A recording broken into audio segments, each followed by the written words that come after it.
Friends जय जगन्नाथ। आज मुझे आसी आ गोटे बढ़िया रेसिपी चलते देखा। आज मु बनैबी माछ खटा। से मु रोही माछ को छाणिकी रखीदे, टमाटो को ग्राइंड कर रखीदे, बड़ बड़ साइज 4टा टमाटो को ग्राइंड कर देछि, चीनी रखी, पियाज रखी, लुण रखी, हलदी गुंड, लंका गुंड, पंचफुटण और सुखिला लंका। एबे चलतु रेसिपी स्टार्ट करिबा। देखो मु कड़े बसई देछि, कड़े गरम हो सारा। ये ग्राइंड करथिबा टमाटो को पकई दवा।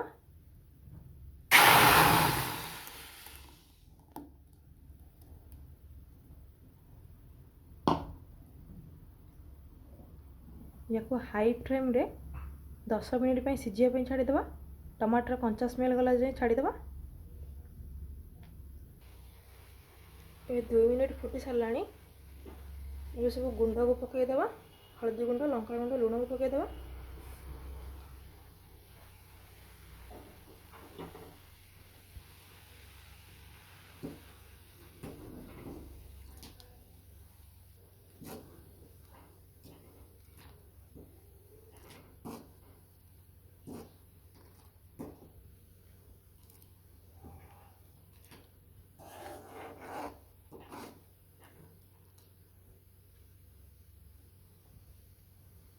या को 10 मिनिट पे छाड़ी दवा।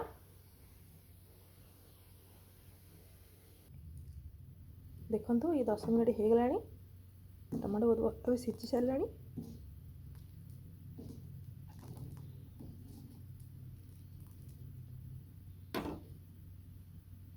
एबे या संगे चीनी पकई दवा।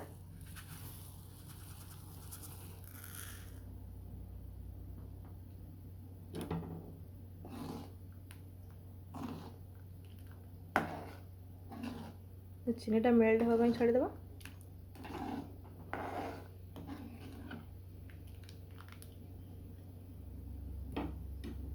एबे या को बाहर कर दवा। नेक्स्ट प्रोसेस को जीवा। एबे मु अलगा गोटे कढ़ाई बसई देछि गैस रे। तेल टिके पकई दवा।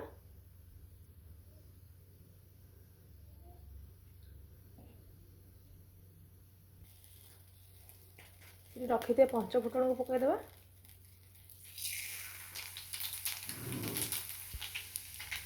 सुखिला लंका को पकई दवा।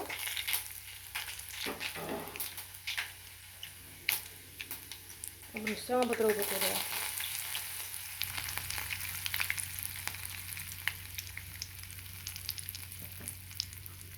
भल भाव फुटी सारा।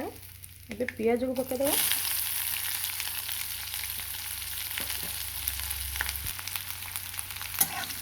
पियाज भाजी दवा।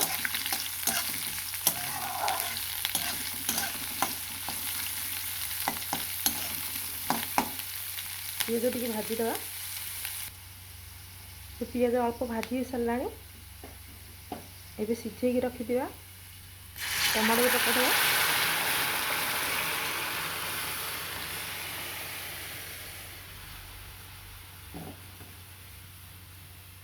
या गोटे मिनिट पे फुटिया को छाड़देवा। एबे गोटे मिनिट हो सारा, से फुटी भी सारा। एबे माछ को पकाइदवा।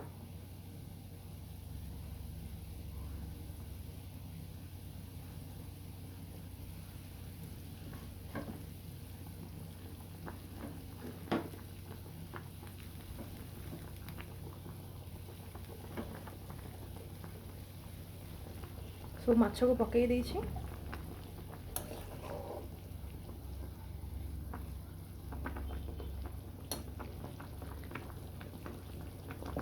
या को गोटे 2 मिनिट पे फुटे दवा। देखो ये प्रस्तुत हो जाइए माछ खटा।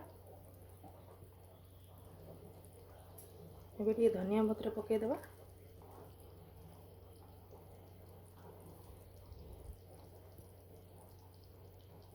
गैस को ऑफ कर दवा।